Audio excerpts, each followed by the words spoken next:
आज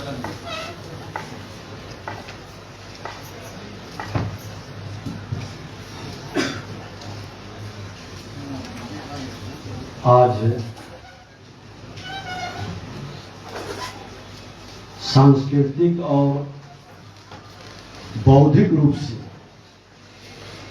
धनी और क्रांतिकारी धरती बेगूसराय, जहां इतिहास श्रीबाबू से राष्ट्र कवि दिनकर और कई महान विभूतियों से हम प्रेरणा प्राप्त करते हैं उनकी कहानी को सुनकर। लेकिन अब वक्त आया है जो हमारे इंडियन डेंटल एसोसिएशन के तत्वावधान में आयोजित बिहार प्रदेश के 10वें अधिवेशन में उपस्थित हमारे लोकप्रिय विधायक विधानसभा के अंदर क्रांतिकारी तेवर के साथ आपकी समस्याओं के लिए पूरा संघर्ष करते हैं।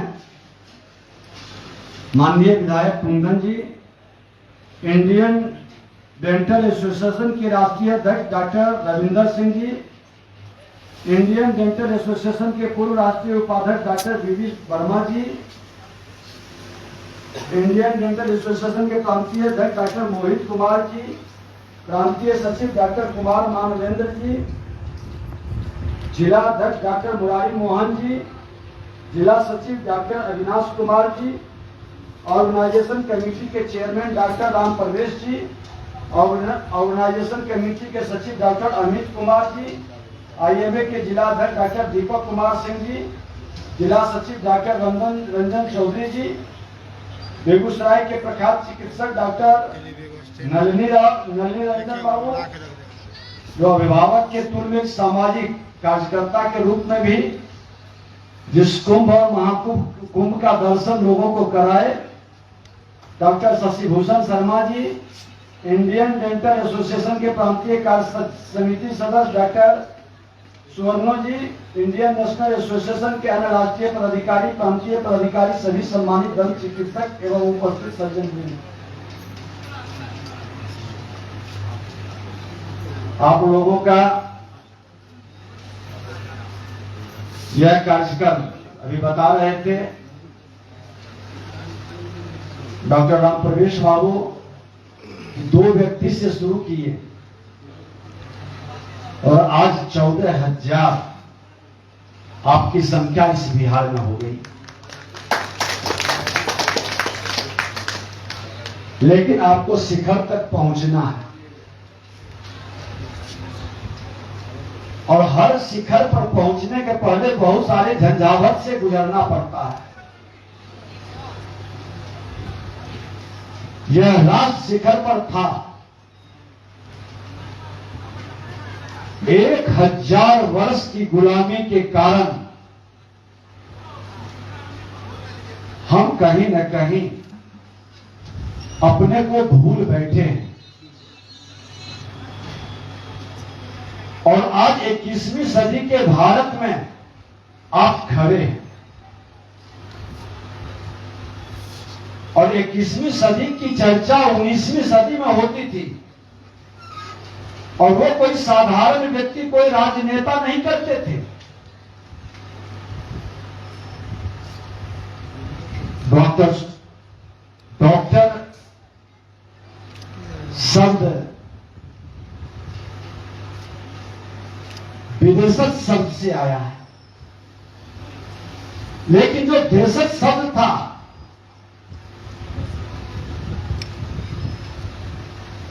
हम आप अभी गणेश जी की प्रार्थना और आराधना से इस कार्यक्रम शुरू किए और संयोग ऐसा है कि मेडिकल साइंस की प्रारंभ वहीं से हुई है। कुछ घटना चक्र ऐसा हुआ कि गणेश जी के गर्दन अलग हो गए। महान चिकित्सक भगवान शंकर ने जो एक सर्जन के रूप में सर्जरी कर करके फिर से उसको मूर्त रूप जीवंत कर दिए। भगवान परशुराम से युद्ध में दंत पर प्रभाव पड़ा और उस दंत को जब गणपति ने संभाल कर रखा तो महाभारत की महान पुस्तक की रचना उसी दंत से शुरू हुई। कितने वर्षों तक ये निषद चला और कितने वर्षों तक संभाल करके ये हमारी चिकित्सा प्रणाली को सजा कर रखा था। वह विज्ञान हम भूल गए। पश्चिम से हम लोग ग्रहण कर रहे हैं, पूरब में उसको उतारने का प्रयास कर रहे हैं। विद्वान लोग बैठे हैं, हम कद्र करते हैं, वसुधैव कुटुंबकम का भाव रखते हैं, पूरी धरती को अपना कुटुंब मानते हैं, लेकिन ये धरती सौभाग्य से जिस पर हमने जन्म लिया है और इस धरती के ज्ञान और विज्ञान को सिर्फ पृथ्वीवासी ही नहीं, इसके ऊपर के लोक परलोक भी स्वीकार किया है। यह मेरा इतिहास और विरासत हमको हमेशा चुनौती के रूप में आगे बढ़ने के लिए चैलेंज कर रहा है। क्या यह सच नहीं है कि आज हम जिस विषय को लेकर चल रहे हैं कि हमारे डेंटल चिकित्सक, दंत चिकित्सक कहीं न कहीं लगता है कि हम थोड़ा दूर बैठे हैं, लेकिन आज चिकित्सा के क्षेत्र में जब हम स्वास्थ्य की कल्पना करते हैं, स्वास्थ्य की बात करते हैं, तो पहली शुरुआत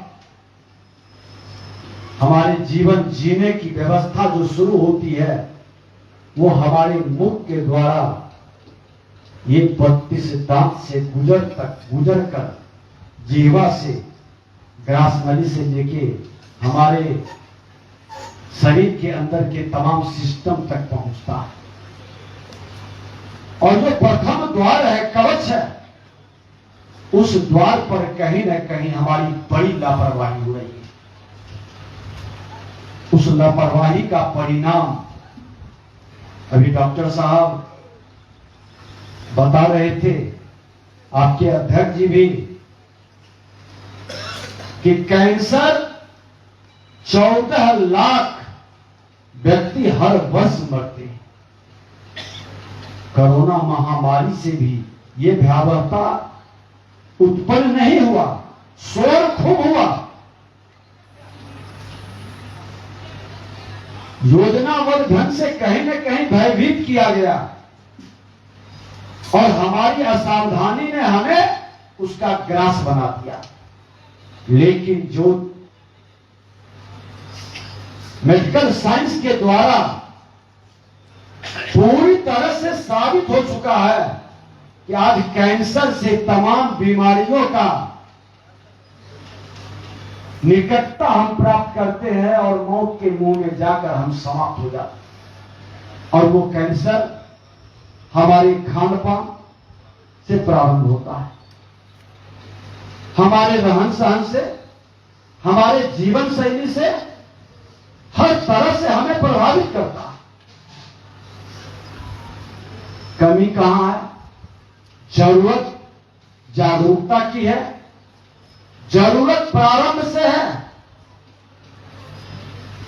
दंत चिकित्सक का प्रारंभ उस दिन से हो जाता है। ठीक है माननीय विधायक जी ने कि जब हम विद्यालय में प्रवेश लेते हैं तो कुछ प्राइवेट विद्यालय के अंदर उनके दांत को देखा जाता है, कोई बीमारी तो नहीं है, क्या ये फॉर्मेलिटी तो नहीं है? ये आपने एक बार उसको चेक कर लिया, उसके बाद हर विद्यालय के अंदर उसके संबंध में जागरूकता उत्पन्न करने के लिए हमारा पहल क्या शुरू हुआ? क्या सभी विद्यालय के अंदर एक दंत चिकित्सक एक फिजिशियन, ये दो तो मस्त है, जो विद्यालय के बच्चों को समय समय पर देखे। और हम आपको बता दें कि विधानसभा अध्यक्ष आप लोगों के आशीर्वाद से सेवा का मौका मिला।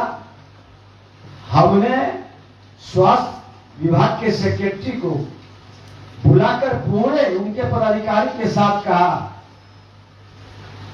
कि हमारे विधानसभा में जो आपने डॉक्टर की टीम बैठाई है, उसमें दंत चिकित्सक है कि नहीं, उसमें आयुष के डॉक्टर हैं कि नहीं।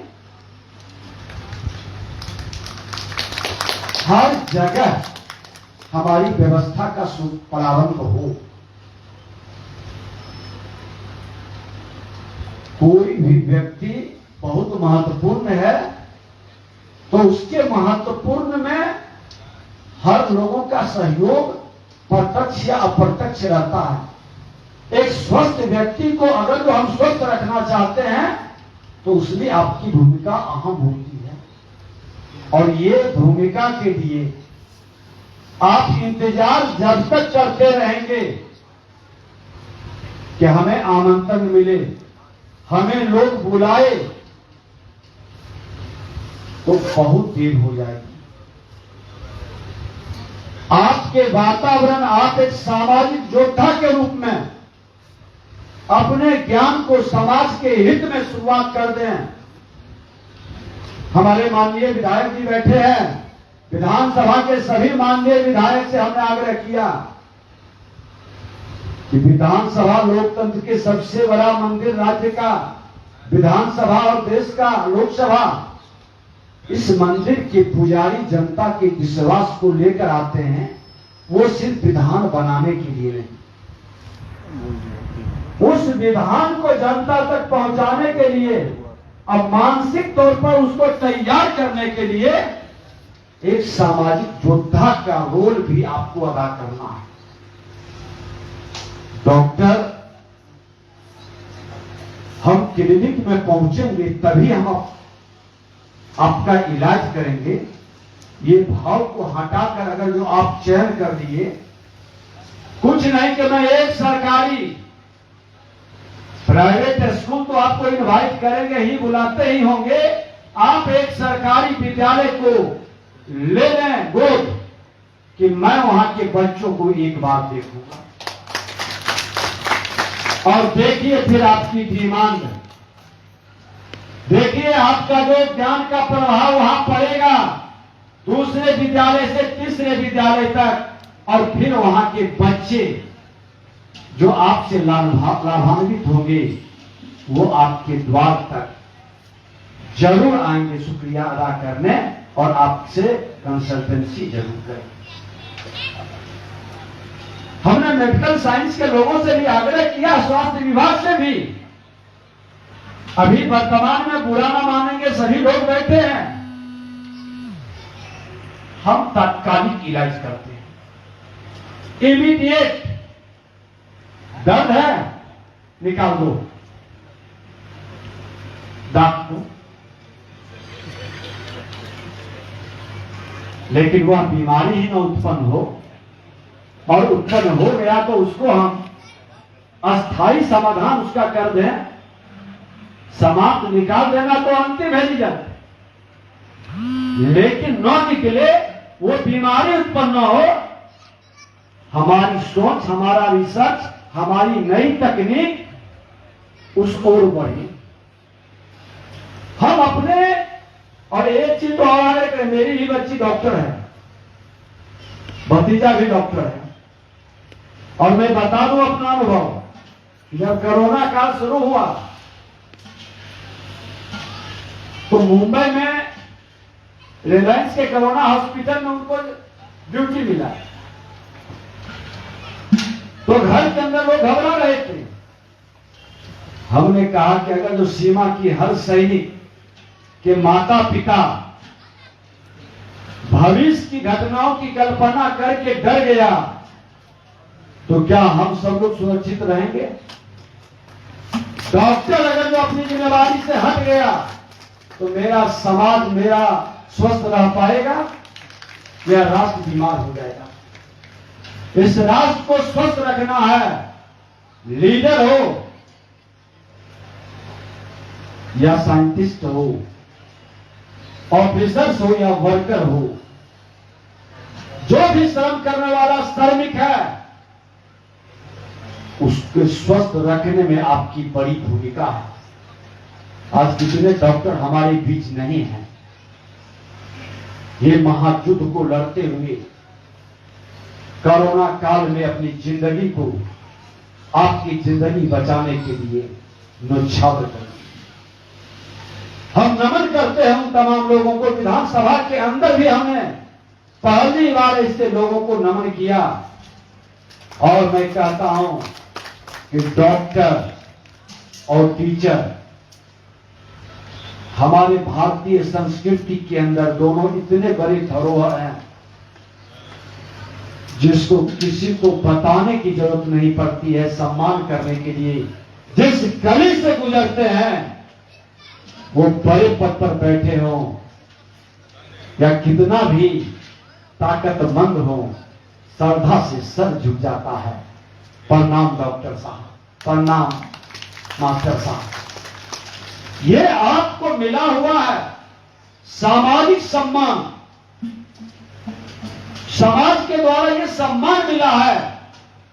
वो सामाजिक सम्मान को, उस विश्वास को बरकरार रखने के लिए आपको कदम बढ़ाना होगा, फिर से स्थापित करना होगा, एक माहौल खड़ा करना होगा। जिस स्वामी विवेकानंद जी का हमने कहा था कि 21वीं सदी की चर्चा 19वीं सदी में कही थी, वो 19वीं सदी में 21वीं सदी भारत का होगा, भारत विश्व गुरु बनेगा। और हम आप 21वीं सदी में खड़े हैं और जितने हमारे सामने बैठे हैं, जो चिकित्सक के रूप में, डॉक्टर के रूप में डिग्रियां लेकर के, ये संजोग नहीं है कि भारत में 2/3 आबादी युवाओं की और विश्व के कई बड़े कंट्री की 2/3 से ज्यादा आबादी बुढ़ापा की ओर कदम बढ़ा दिया है। ये 21वीं सदी में हो रहा है और 21वीं सदी में पूरा विश्व भारत की ओर देख रहा। भारत के चिकित्सा के क्षेत्र से, इंजीनियरिंग के क्षेत्र से या हमारे स्किल्ड लेबर के क्षेत्र में बहुत संख्या में लोग जा रहे हैं। और एक समय वो भी आएगा जब अपने को पूर्णतः ये स्थापित कर लेंगे कि मैं सिर्फ धन कमाने का मशीन नहीं हूं, धन से तन के सुख को अर्जित करना नहीं चाहता, अपनी चर्चा से, अपनी ख्याति से मन के सुख को प्राप्त करना नहीं चाहता। मैं आत्मीय सुख प्राप्त करना चाहता हूं और आत्मीय सुख हमको तभी मिलेगा जब हम समाज की सेवा में ईमानदारी के साथ लगेंगे। ये मनोभाव जिस दिन मन के अंदर बैठ जाएगा, आपका सम्मान पहले से था, आपका डिमांड भी अब उस समाज के बीच होगा। और ये भाव बनाना पड़ेगा समाज के अंदर। ये हमको आपको मिलकर के स्थापित करना पड़ेगा। आजादी के 75 वर्ष के सफर को हमने पूरा कर लिया। भारत अमृत महोत्सव हम मना रहे हैं। प्रधानमंत्री जी नरेंद्र मोदी जी ने घोषणा किया कि यह अमृत वेला है, लेकिन इस अमृत वेला में 21वीं सदी के 21वीं वर्ष हमारा गुजर गया।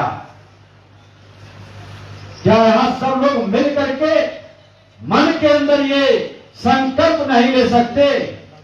क्या 21वीं सदी का 21 वर्ष गुजर गया, जो शेष वर्ष बचा है, और भारत के आजादी का जब शताब्दी वर्ष हम मनाएंगे, वो 25 वर्ष हम अधिकार की चर्चा से ज्यादा अपने अपने कर्तव्य का निर्वहन में लग जाएंगे, फिर भारत विश्व गुरु बनने से कोई नहीं रोकेगा, कोई शक्ति नहीं रोक पाएगा। हर व्यक्ति, खास करके आप जैसे प्रबुद्ध लोग, मन के अंदर यह संकल्प ले लें कि हमको 25 वर्ष अपनी जिम्मेवारी का निर्वहन करना है। मैं नकल नहीं करूंगा। हम नकल कर रहे हैं वेस्टर्न का। वेस्टर्न कंट्री मेरा नकल करता था। बता दिया ये महामारी, भारत की ओर सबकी निगाहें आकर ठहर गई।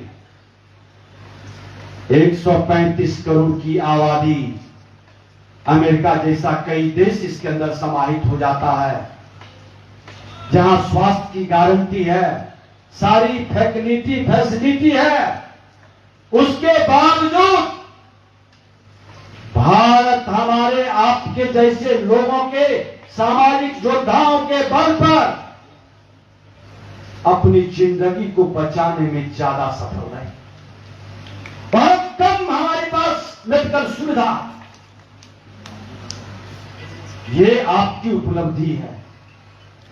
हम सीमित साधन में जुगाड़ टेक्नोलॉजी से एक बेहतर वातावरण बनाते हैं, एक नया माहौल खड़ा करते हैं।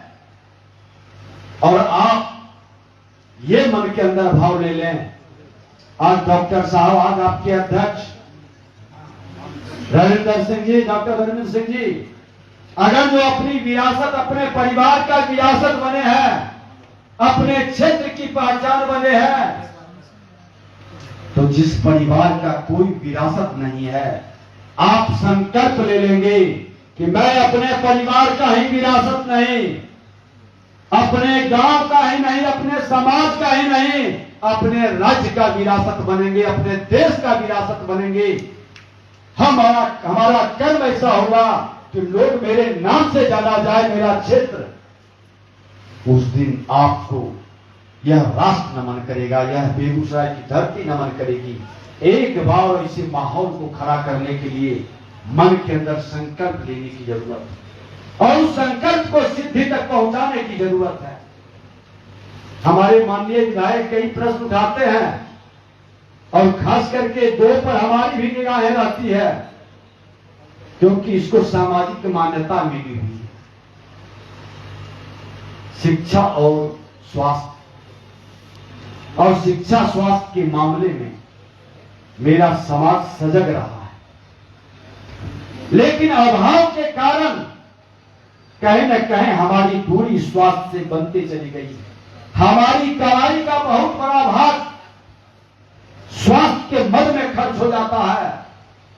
आज देश के प्रधानमंत्री जी ने सबसे पहले आकर के स्वच्छता अभियान को शुरू किया, क्योंकि गंदगी से बीमारी होती है। वो गंदगी हमारे खान पान, पेयजल, ये ड्रिंकिंग, नशाखोरी, मादक पदार्थ, तंबाकू, कई ऐसे पहलू के कारण जो शुरुआत होती है उसका अंत बड़ा भयानक होता है। ये जागरूकता अभियान में अगर जो आप सम्मिलित होते हैं, आप एक माहौल बनाते हैं, कुछ नहीं, आपके जैसे पढ़े लिखे लोग सरकारी विद्यालय में वहां के लोगों से बात कर करके, प्रधानाध्यापक से, कि आधा घंटा हम अपने बच्चों को कुछ बताना चाहते हैं, कुछ सिखाना चाहते हैं, हमको नहीं लगता है कि ये अवसर नहीं देगा आपको, लेकिन ये अवसर आपको दूरगामी परिणाम देकर जाएगा। एक माहौल खड़ा होगा। विधायक जी बैठे हैं, उच्च विद्यालय के अध्यक्ष यही होते हैं। पहल इनके माध्यम से होगा, एक वातावरण की शुरुआत होगी और सभी निजी विद्यालय, सरकारी विद्यालय के अंदर अगर जो हमारे दंत चिकित्सक एक कंसल्टेंसी का कार्य शुरू कर देंगे तो एक बड़ा लकीर खींचा जाएगा, रोजगार का एक नया अवसर भी बनेगा, एक माहौल भी खड़ा होगा। और इस तरह के मामला मेरे सदन के अंदर, सदन पटल पर आता है, तो मेरी तो शुरू से रुचि रही है कि जिसको सामाजिक सम्मान मिला है वह समाज का प्रहरी के रूप में आगे बढ़े, हमारी शुभकामना है। बहुत बहुत धन्यवाद।